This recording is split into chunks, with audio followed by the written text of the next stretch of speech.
Então, olá, gente. Como a gente falou nos vídeos anteriores aí, e no último a gente falou sobre o papel do leitor, hoje a gente vai trazer o tema a formação do leitor e o ensino da literatura. Então, a formação do leitor é a atribuição primordial, prioritária e indiscutível da escola, a qual cabe muito maior responsabilidade do que cabe às outras instituições sociais, como a igreja e a família. A escola deveria ter professores qualificados, acesso à biblioteca, planejamento e metodologia necessário ao trabalho eficaz e eficiente com a aprendizagem da leitura. A formação do leitor e desenvolvimento de forma gradativa de habilidades e competências para a leitura e sua extensão, a escrita. Como acentua ainda Isabel Solé, aprender a ler compreensivamente é uma condição necessária para poder aprender a partir dos textos escritos. A estratégia de leitura, aprendidas em contextos significativos, contribuem para a consecução da finalidade geral da educação, que consiste em que os alunos aprendam a aprender. Solé, ano de 1998, página 172.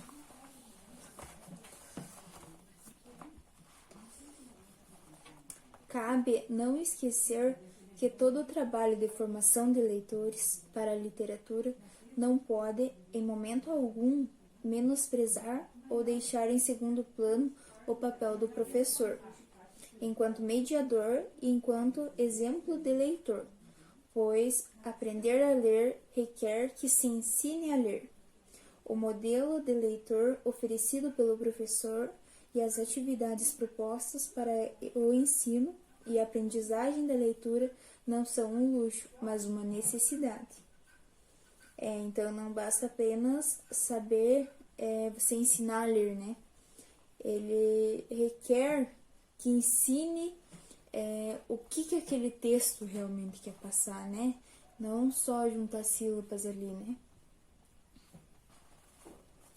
Entre os textos escritos à disposição das crianças no período escolar, há uma produção específica, pensada, feita e voltada para o atendimento dos interesses e das necessidades das crianças. É a literatura infantil que reflete, como toda a literatura, a história, a ideologia, os costumes, as atitudes, as crenças, o inconsciente coletivo e a cosmovisão da cultura de um povo. A literatura infantil se distingue das demais produções culturais pela assimetria. É produzida por adultos para destinários crianças. Muitas vezes, essa assimetria produz alguns equívocos. Escritores constroem uma sociedade e um mundo que estão distantes demais da ótica da criança atual, ou tratam crianças leitoras como adultos porque desconhecem as aspirações e a visão do mundo infantil. Em qualquer um desses casos, a produção literária tende a descontrar-se do seu leitor. Então, não adianta o autor ele produzir uma obra que está muito longe da realidade, da visão da criança. Não tem sentido você produzir uma coisa que a criança não vai entender, que está fora da sua convivência. Quanto mais longe, mais difícil se torna. Ou, ao contrário, não adianta nada o autor produzir um texto pensando como se aquela criança ela pensasse igual um adulto. Ela não vai conseguir. Também fica distante, fica difícil para ela captar o que o autor quer passar, né? E ela acaba por perder o interesse. Então, para formar um bom leitor, você precisa escrever de acordo com a visão daquela faixa etária. Outro aspecto negativo nessa relação adulto-criança é a tendência a um tratamento que Maria do Rosário Magnani denomina trivialização, ou seja, a despreocupação com as qualidades estético-literárias. Acaba por produzir obras repetitivas, claramente pedagógicas, utilitaristas e sem criatividade, aproximando a produção de narrativas e poemas da literatura de massa. Então, aqui tem um trecho também dessa mesma obra de Magnani, lá da página 56, de 1989. Não é uma representação problemática, nem consegue extrapolar alguns aspectos particulares da vida, estando a serviço de forças ocultas. A trivialização da literatura infanto-juvenil busca eliminar as contradições e poupar o leitor do contato com o real problematizado, ou seja, com o real enquanto um movimento temporal de constituição dos seres e suas significações, um processo que depende fundamentalmente do modo como os homens se relacionam entre si e com a natureza.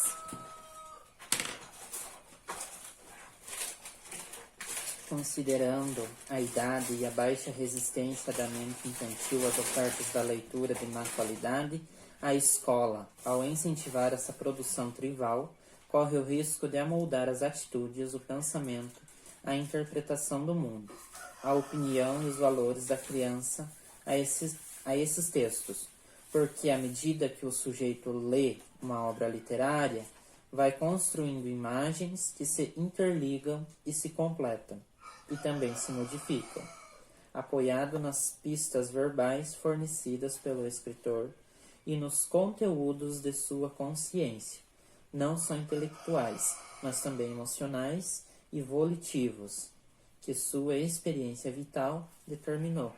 Então, esse trechinho aí é do Aguiar, 1988, página 16. Há, portanto, nas atividades de leitura, valores que ultrapassam o exercício de implementação e sedimentação, da alfabetização e do letramento. Esse conjunto, bastante abrangente, de consequência, está relacionado ao ato de ler. Convém considerar ainda um aspecto acentuado por Marx Soriano também, né? Que ele diz o seguinte, que tudo aquilo que agrada às crianças não é necessariamente bom para elas. E tudo aquilo que seria bom para elas e que elas gostariam em seguida não lhes agrada imediatamente. Então, é como a gente já falou nos vídeos anteriores também, né? Que a criança quer tudo aquilo que está mais fácil para elas, né? Muitas vezes elas não ligam se aquilo é bom ou não, né? Então, tem que tomar cuidado com isso. Não é porque tá agradando ela, a criança, que vai ser bom para ela, né? E ali na fala do Marcos Soriano, ele diz que tudo aquilo que agrada a criança não necessariamente é bom. E tudo aquilo que seria bom para ela, elas gostariam em seguida e não lhes agrada imediatamente. Ou seja, aquilo que realmente é bom, no momento pode não chamar a atenção dela, pode não vir a agradar. Mas com o passar assim, de um certo período de tempo, aquilo pode chamar a atenção dela e agradar ela realmente.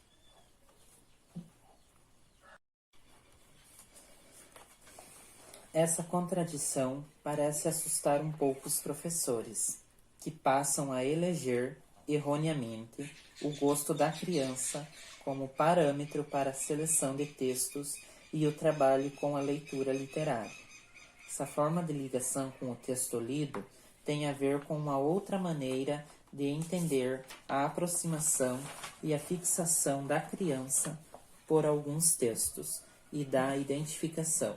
Esse é outro fator que aproxima mais intensamente o leitor quando se deixa envolver por uma narrativa ou um poema. Pesquisas orais e escritas obtêm invariavelmente como resposta primeira e imediata a identificação leitor-personagem-situação. Gostei do livro porque me identifiquei com o personagem. Costumam responder os mais diferentes leitores. Há, sem dúvida, em qualquer texto, um poderoso imã ligado à identidade. O que buscam os leitores na sua aventura por meio de textos? A julgar pelas respostas frequentes, procuram a paridade, a igualdade, a vivência virtual nos caminhos e atalhos da linguagem. Realmente, se a gente se identificar com o personagem de alguma história, a gente vai apreciar muito mais o que está sendo descrito ali, né? Porque a gente se identificou, a gente se coloca no lugar do personagem, traz aquela vivência, aquela história, como se fosse a gente realmente que estivesse vivendo aquilo. A gente sempre nota isso, como a gente já falou também, né? Na questão das crianças, né? Lá dos contos de fadas, né? Que eles se sentem as próprias princesas e os próprios príncipes, né? Criam superpoderes, né? Eles entram naquela história porque isso chamou a atenção deles, né? É a mesma coisa com nós adultos, né? Às vezes você lê um romance ali e lembra talvez a tua vida, alguma coisa parecida, né? E já te chama a atenção. Uma das razões do encanto pelas narrativas é o fato de que o leitor pode experimentar emoções e angústias semelhantes às das personagens sem precisar se expor verdadeiramente, em tempo real, a todos os perigos e sofrimentos. Tivesse que experimentar na carne as peripécias, os temores e as dores dos personagens, sua fome, frio e sede. A leitura estaria condenada ao rol das atividades de risco de morte e banida da prática da pessoa de bom senso. Realmente, não teria, né, nem como. Não são raras as narrativas infantis que tratam da construção e da afirmação da identidade da criança. O Menino Maluquinho, de Ziraldo, Bisa Bia, Bisabel, de Ana Maria Machado, Exercícios de Ser Criança, de Manuel de Barros, boa parte dos poemas de Ou Isso ou Aquilo, de Cecília Meirelles, Os Colegas e Corda Bamba, de Lígia Bojunga e muito mais, em infindável lista de textos. A literatura, em sua natureza representativa e mimética, transforma em linguagem essa necessidade humana de construção da singularidade, de uma identidade idealizada, porque não está definida, porque se encontra sujeita aos sabores e dissabores da vida. O leitor busca com frequência na literatura as perguntas e a possível solução para os acontecimentos, os sentimentos e os pensamentos que o acometem pelo simples fato de estar vivo. Por isso, a primeira e mais rápida das qualidades que esse leitor atribui a um texto significativo é o poder da linguagem literária, tem de se aproximar minimamente daquilo que acredita ser sua identidade. Então, a gente quando lê ali, a gente sempre está buscando no personagem ali se espelhar a nossa vida. Como falou ali atrás, a gente busca experimentar as emoções do personagem como se fossem as da gente. As angústias, as dores, as emoções, para que a gente possa expor verdadeiramente, em tempo real, aquilo que a gente está sentindo, mas sem se expor de verdade para as outras pessoas. No entanto, o leitor possui várias facetas e cria outras, como máscaras. O jogo de máscaras, criando múltiplas identidades, obriga a um contínuo desfolhar de livros, na busca sempre inútil de assegurar um porto seguro e definido de nossos anseios e imagens de realização pessoal. Essa busca é ingrediente inseparável da leitura literária e inerente à natureza do ato de ler. Todavia, a escola costuma tratar dessa busca da identificação como se ela fosse perfeitamente definida e como se o sujeito leitor fosse uno em sua natureza psíquica. A simplificação do processo reduz o texto literário a um encontro superficial e linear, que desmente o jogo de máscaras existente na realidade e na ficção, e que converte os personagens e sua ação ficcional a estereótipos. Há questões significativas a serem objeto de reflexão, para posteriormente se definirem comportamentos e atitudes docentes no trabalho com a literatura. Quem é a criança? Qual é sua identidade? A que máscara a criança recorre quando diz que se identifica com algum componente do texto ficcional ou poético? Há uma tendência simplificadora no trabalho com a literatura na escola. Procuram-se as respostas únicas, as definições definitivas, a segurança da unificação e das conclusões. Porém, os poetas advertem sobre essa postura. Adélia Prado, ao falar da mulher, assegura que ela é desdobrável. Ano de 1991, página 11. Mário de Andrade confessa: eu sou 300, sou 350. As sensações renascem de si mesmas sem repouso. Fernando Pessoa desdobrou-se em heteronômios. Os ficcionistas afirmam estar presentes em várias personagens de sua criação, diluindo a biografia pessoal do autor, fazendo uso de máscaras e disfarces que dificultam a identificação personagem-autor. Embora correndo o risco de errar, o professor não pode abdicar de sua responsabilidade como formador de leitores, e precisa demonstrar que o gosto se altera e que a identificação é uma, e apenas uma, das maneiras de se sentir ligado ao texto lido. Há experiências nesse campo desenvolvidas com êxito em cidades de vários estados brasileiros.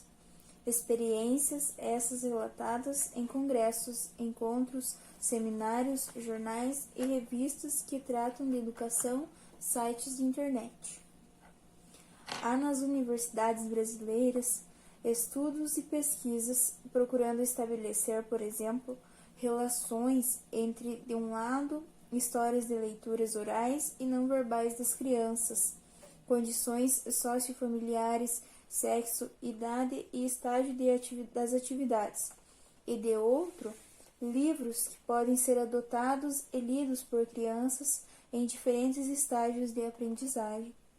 Na sequência, vamos promover uma aproximação entre esses textos apontados para a qualificação dos estágios de leitura, para promover a formação do leitor e as expectativas em relação aos livros, mais a visão da graduação rumo à leitura autônoma e de boa qualidade na escola.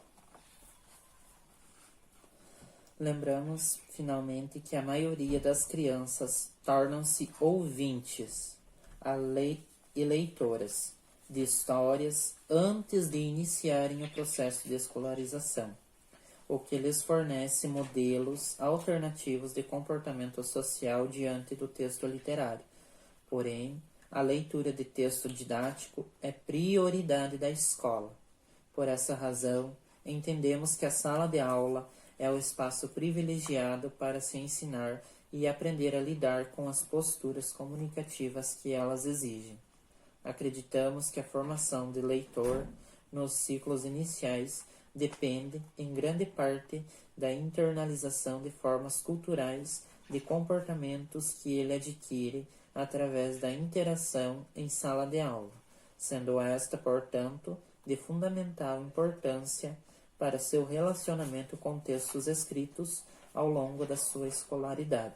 Palavras de Passege, 1999, página 241.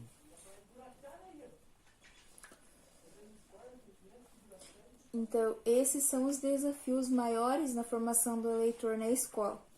A natureza do texto literário, as reações do leitor, a cultura e a inserção numa sociedade leitora. Então, já que a gente está falando sobre essa leitura, né, na sala de aula, a gente tem que tentar incentivar quanto mais, né, a leitura. Então vamos ver as fases da leitura ao longo do ensino fundamental, né? Porque a gente falou bastante aqui do infantil, né? Então vamos ver agora sobre as fases ao longo do ensino fundamental. Que tem, se eu não estou enganada, ela tem 2 fases. Não, perdão, são 3 fases. Então vamos ver a primeira fase. Primeira fase. Estudiosos do trabalho com a literatura infantil na escola, apoiados na teoria sobre o desenvolvimento humano de Piaget, afirmam que o primeiro estágio da formação do leitor pode ser assim descrito. A pré-leitura. A pré-leitura, durante a pré-escola, é o período preparatório para a alfabetização. A criança desenvolve capacidades e habilidades que a tornarão apta à aprendizagem da leitura, a construção dos símbolos e o desenvolvimento da linguagem oral e da percepção permitem o estabelecimento das relações entre as imagens e as palavras.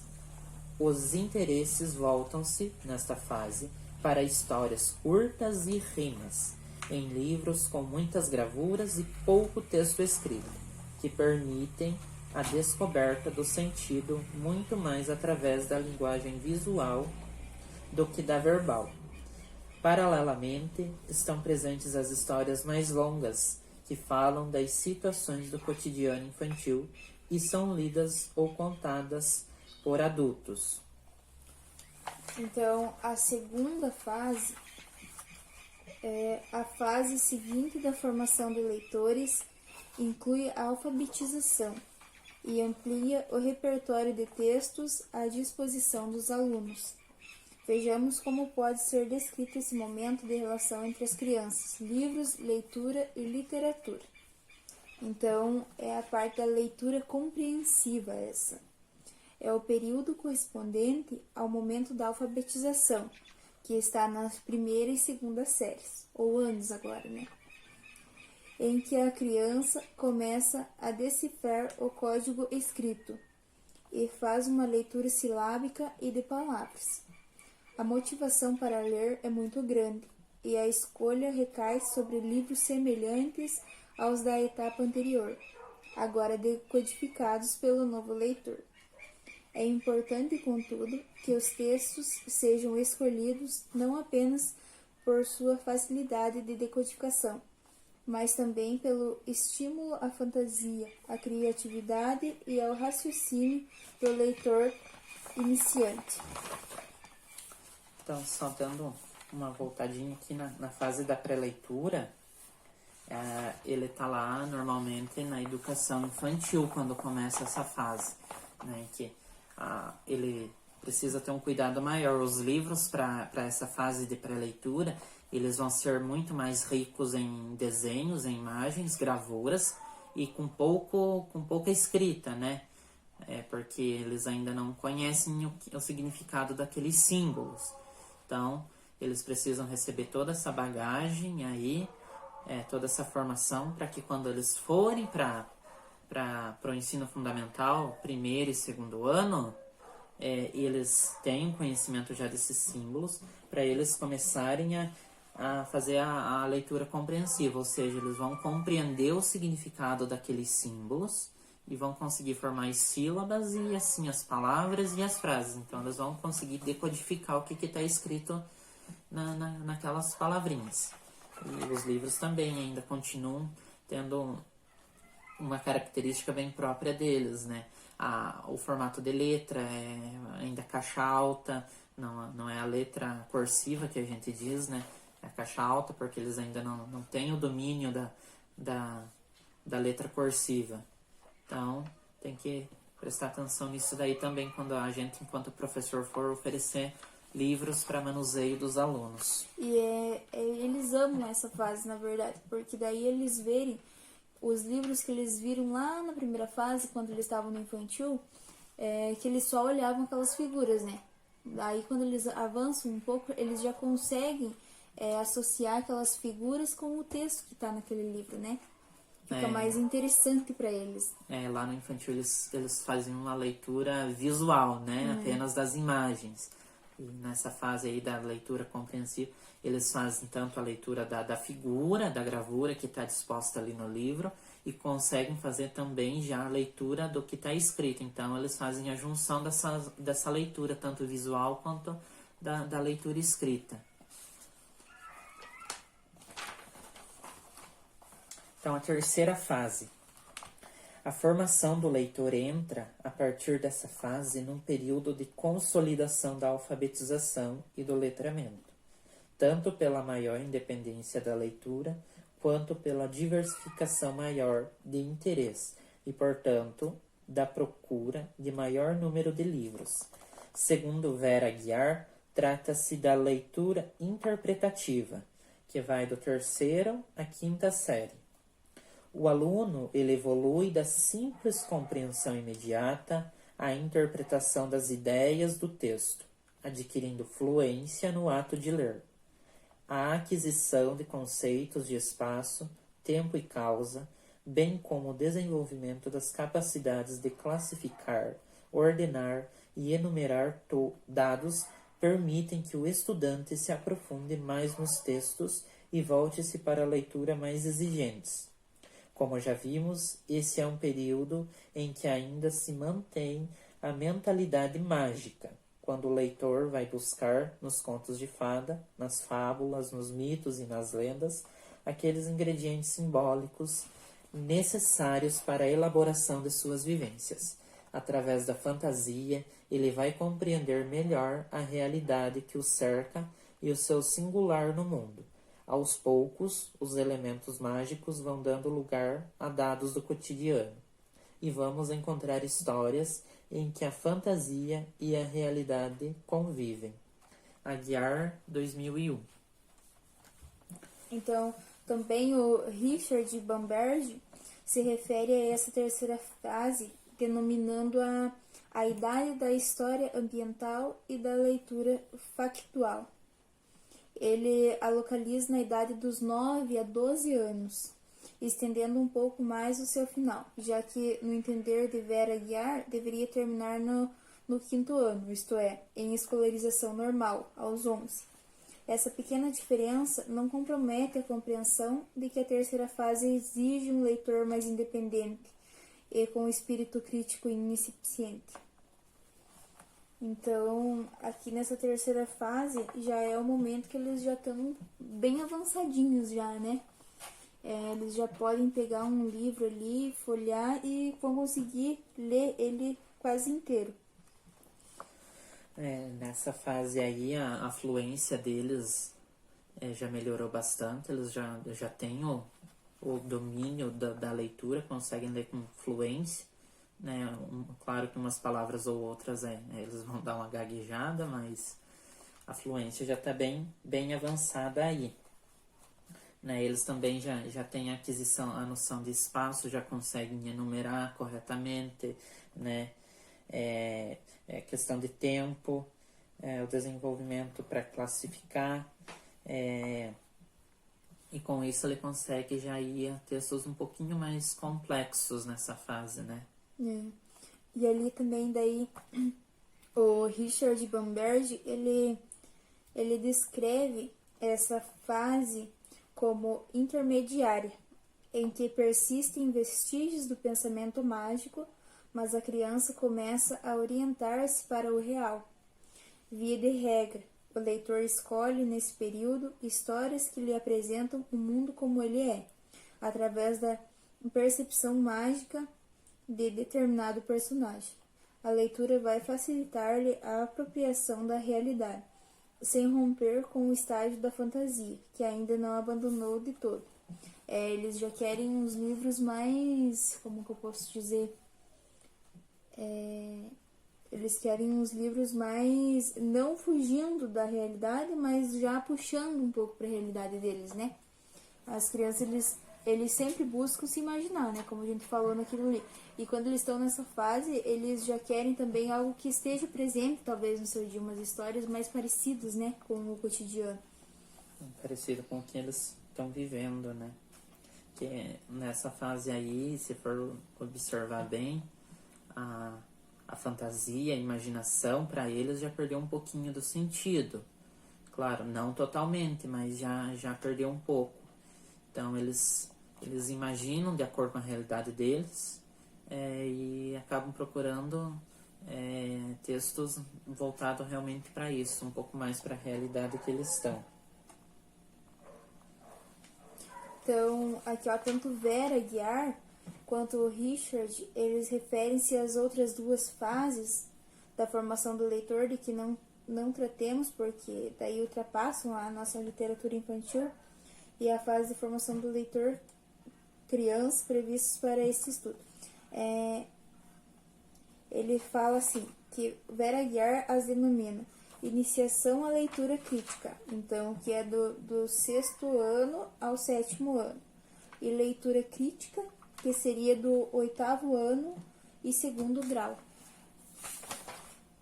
Então, gente, esse foi o nosso vídeo de hoje, e até o próximo, então, que a gente vai estar tratando agora no próximo da nossa parte de literatura também, mas vamos ver se puxamos agora para um outro lado também, para não ficar muito cansativo nessa parte. Até o próximo.